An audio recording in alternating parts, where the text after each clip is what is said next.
Hi everyone. In this video I want to talk about pitch or frequency, and I want to talk about this in the context of sound design. And that's because very often when we think about pitch, we think about it in the context of composition, of course, your harmony and your melodies and your bass line and minor and major and whatever.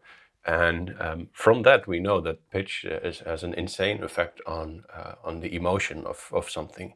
But that is the same in sound design, but there we are often afraid to touch it because we're often afraid to get out of tune. So we will do things like vibrato to, small pitch wobbles, or we might even use a little bit of glide. But other than that, we're sometimes, or maybe I'm just talking about myself, but I notice that sometimes I feel blocked to experiment with it a lot, even though it can yield beautiful results. So in this video, I want to go over a couple of different examples or techniques to deal with pitch within sound design. It might get a little bit chaotic because I have some various ideas I want to show, but let's just see how it goes. So first, let's go to Serum, and here I have a patch where the coarse tuning is modulated by an envelope. We have envelope 2 here, which is very long, has a very long release, and then envelope 1 has still a long release, but less so. So right now it doesn't look that way because it's zoomed in, but this release here is controlled by a macro. So the effect of this is that if I play a note and then on the tail of the note, the pitch will go down.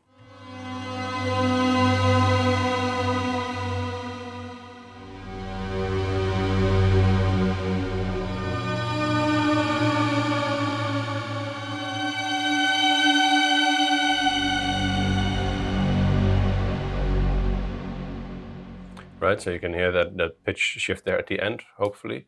I can make this a little bit more or less extreme using a longer envelope on the main, or longer release on the main envelope.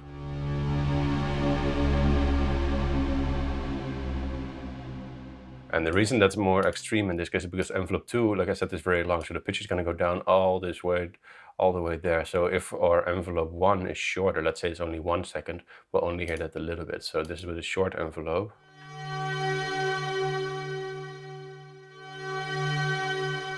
It's very subtle, and this is much longer.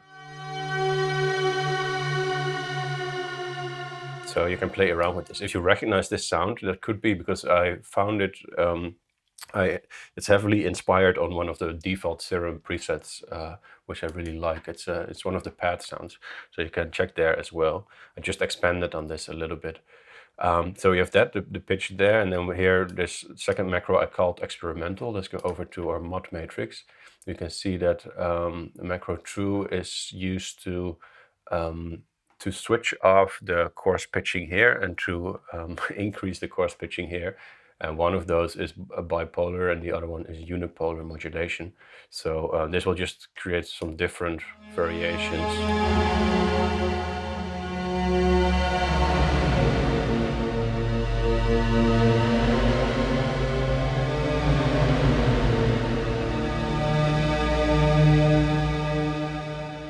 Now, of course, when you're working with this, especially when you assign macros and you don't know what you're doing, you can always take a tuner here and see if you're still in tune.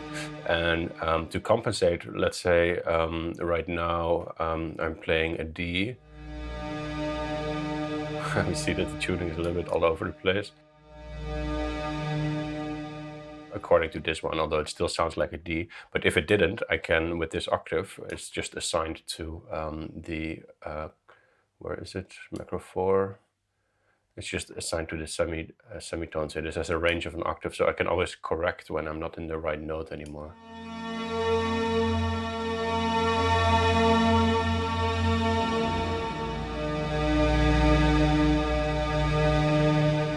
And then macro 3 here just adds a fifth, so 7 semitones.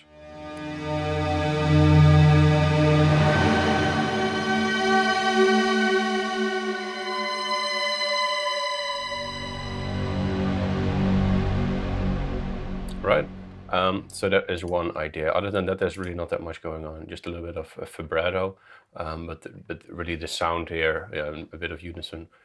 These are just 2 default waves. The sound here is really that pitch tail. So then let's switch to Diva, where we have a sound with a very high glide amount.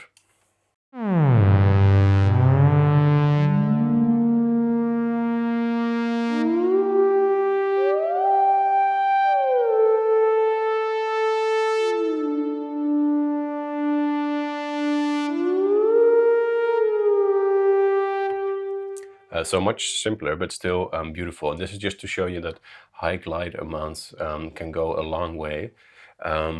This sound, by the way, and the next sound I'm going to show in Diva is also part of presets that I have, which accidentally are available online on Udemy and on my own website as part of a full Diva course that I recently created. That's completely accidental that I talk about this, but if you want to check that out, you can find a discount code for that in the, what's it called, the description. But what I wanted to show in Diva here is that it has this very unique Glide 2 feature, and it's the only synth where I've ever seen this. And what this does is it allows oscillator 2 to glide at a slower rate than oscillator 1. So for those unfamiliar with Glide, it's this parameter here, and what it will do is if I press 2 notes, it will glide to that note rather than instantly go there. So this is the difference.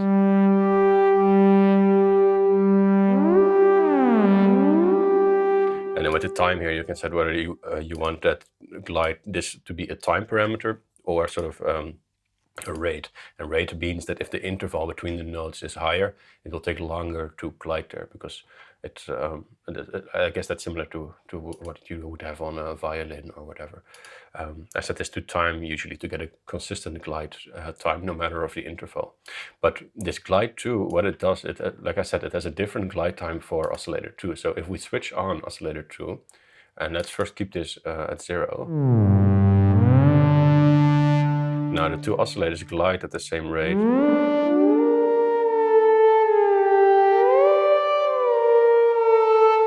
But if I start to increase this, oscillator 2 will glide slower to the destination pitch. So now there's going to be an offset between the two.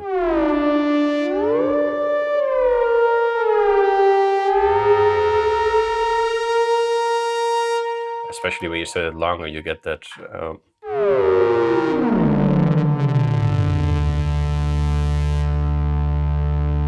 you can hear that it takes a while before the pitches are caught up.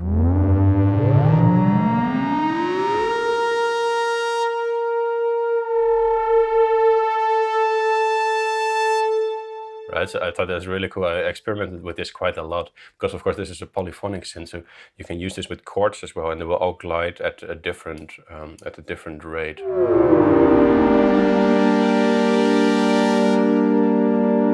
So your chord will be out of tune at the beginning. Let's play a sort of a wider chord. But then they catch up after a while.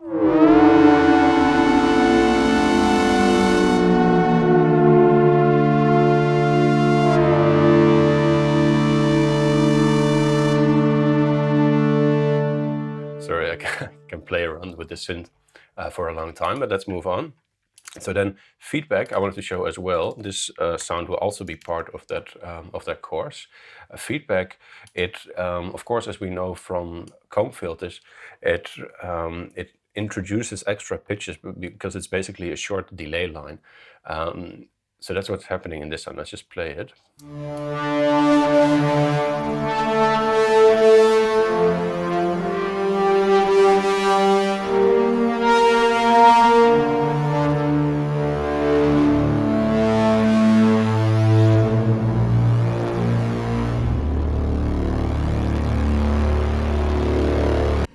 I love that there, especially on the lower notes. And this is, of course, let's see if we can go even lower.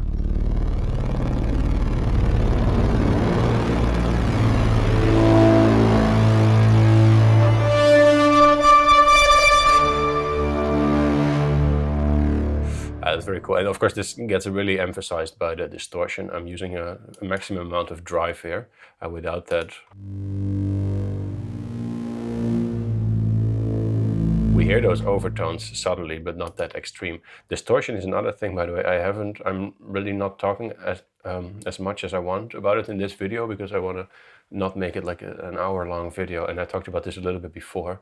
But there's various distortions that can include high amounts of overtones, which you can, if you really emphasize them, that they are basically new pitches in your sound. And again, this creates that intense amount of emotion.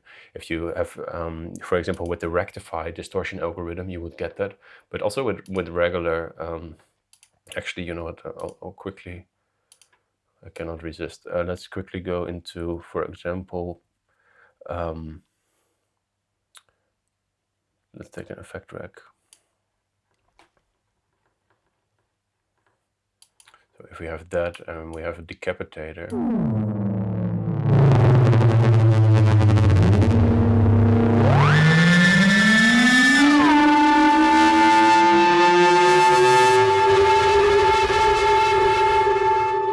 that those overtones, they get really, really emphasized. And the same is true with resonance, especially if you put some resonance in front of a distortion like that, and you start to, let's say you have two bandpass filters, also the gain down for one and also the other one to fairly narrow.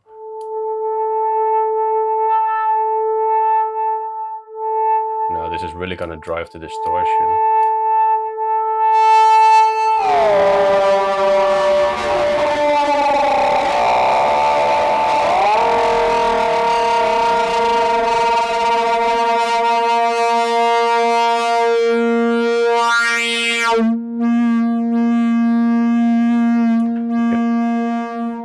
And I was basically feedbacking forever. I wasn't playing anymore. But yeah, so that's a quick side tour. Now, another thing I wanted to show, that this is maybe one of the earliest sounds that I made. It must be more than 10 years old by now. You can see the zebra. Yeah, I haven't used that for a long time, but I have this sound here. Like, the nice thing with Zebra is that it has these multi-stage envelope generators, which you can set up to control the pitch of various oscillators. And with that, you can, if you just play one note, as a proof, this is just one long note here, 4 bars, you can create these multi-layered melodies as well.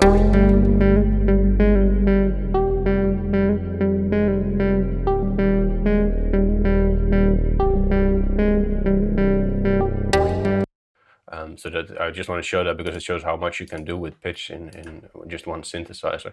So it's the first oscillator here, where this is controlling the pitch.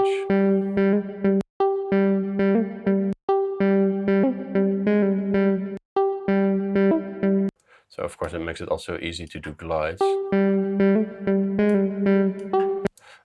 And then we have this second sound here, which has, this is the comb oscillator, which is here, and it has envelope 4 controlling the tuning up 3 semitones, so a minor third, just at the beginning of the sound. So that's this envelope here. And you can, so those together, then we can have a, I don't know what the hell that is, just a swooshy kind of sound, and then the bass line, which is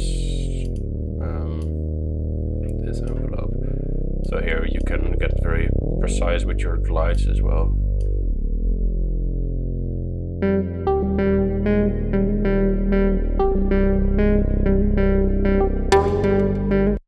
Right, so that's just to show you how that is possible. Then here we have a subtle example of microtonality. Actually, it's not microtonality, it's just a different microtuning. So with most synthesizers, here we're in Diva again, we have this list of tunings that we can choose. I have a lot of common ones, or I have a lot of custom ones here in my own folder, but these ones are all included. And this can either subtly or very extremely change the sound. So here's a subtle example. I'm using this gamut tuning, and honestly, I don't even know what that one means or what it's used for. But this is without that. Let's put it a little bit louder. So this is regular tuning, and then with this micro tuning, you can hear that it adds just a little bit of that sort of extra, I don't know, I would say emotion, you could say creepiness. So micro tuning is also something to really mess around with. Again, if you're not familiar with it, micro tuning just changes the frequencies of the notes on your keyboard to not be equal tempered tuning anymore. It's something that you can ask Google or ChatGPT about. There's much to learn there for me as well. And then here we have another more extreme Diva example. So this one without the micro tuning sounds like this. Very simple. And then with.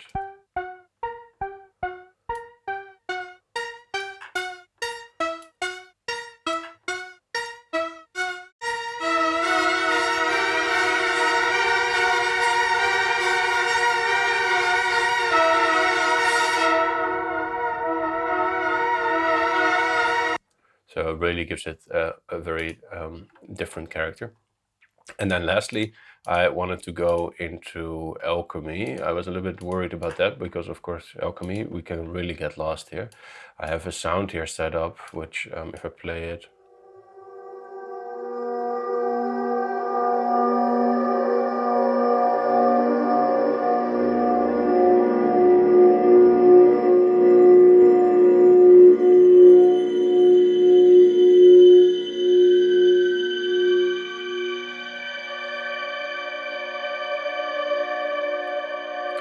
there's a lot of pitch stuff going on there.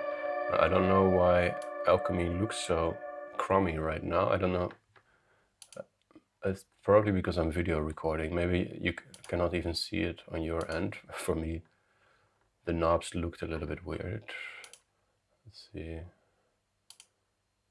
Yeah, okay, well, we're just gonna deal with that, I guess. I wanna reset this sound, initialize preset, and just show you what I did there a little bit. So if we go to import audio, and I will go to a vocal sample, let's say something here. I should have prepared this maybe.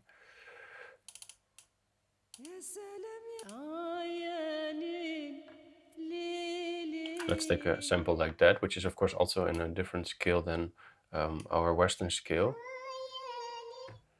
We can play this. And then what I always like to do right now is in spectral mode, which means we can mess around with deformance.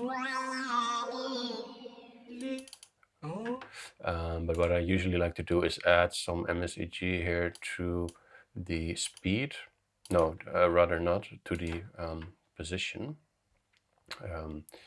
MSEG 1. And then let's set this to towards the end of the file basically, and we give it a negative depth. So we now reverse the sound. I'll play it a little bit higher. And let's sync our MSEG.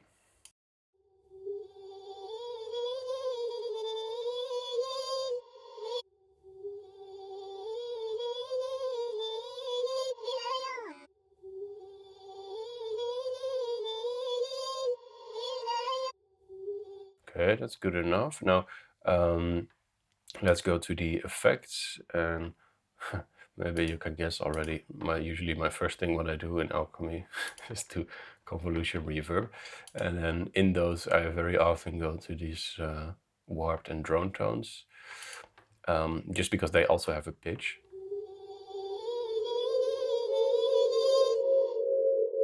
As you can hear. Which we can also reverse, by the way.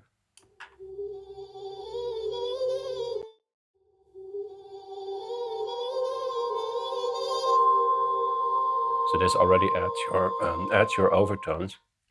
And then with the size here, you control the pitch of that, because this is basically the length. And as we know, the length of an audio file is the pitch, or the speed, I should say.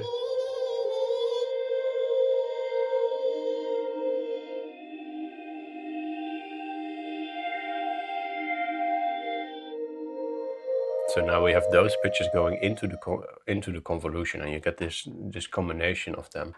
And what we can do is right now we are this source is sent to filter 1 and filter 2, which if you go here, filter 1 sends to the main effects and filter 2 as well.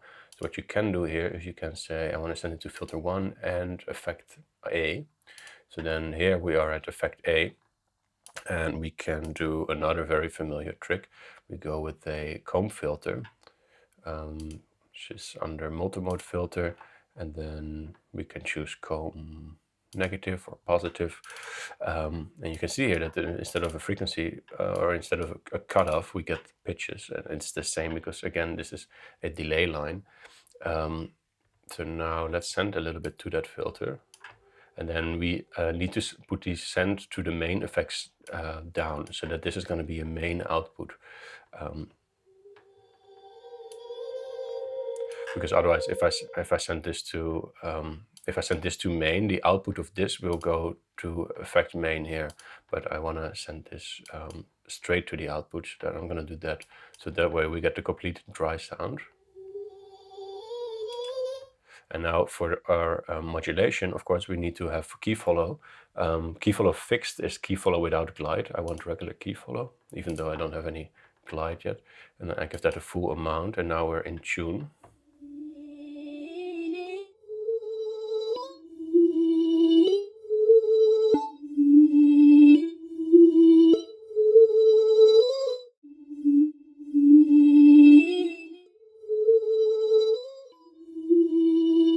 Right, so now we get some extra overtones there. We can try a different kind of comb.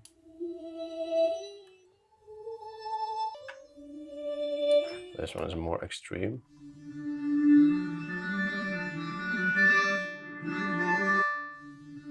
So now we combine that with the convolution that we have.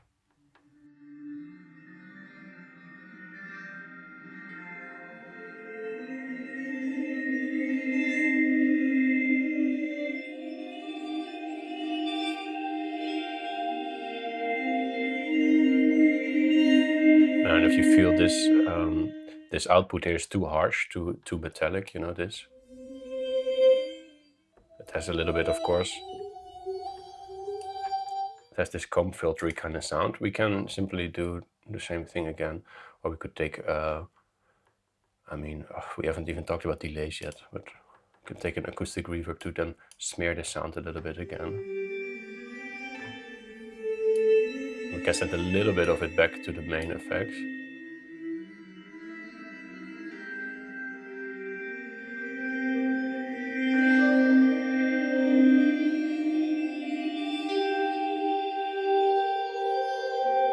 Of course, you could then add a new multi-segment envelope. You could sync that, make it like we could do that thing we saw before in Zebra a little bit, where you now modulate the coarse pitch here. To do that, I usually set this to 1/12, so that our notes are snapping to pitches.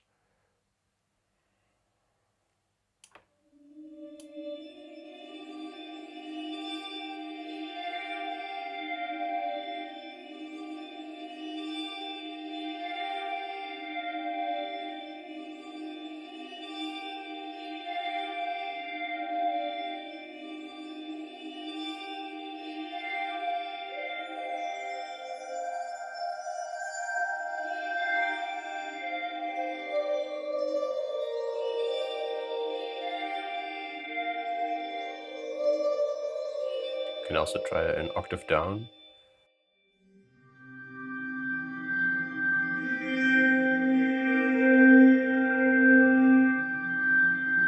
Now you can mess around with the depth of MSG1 or the position even.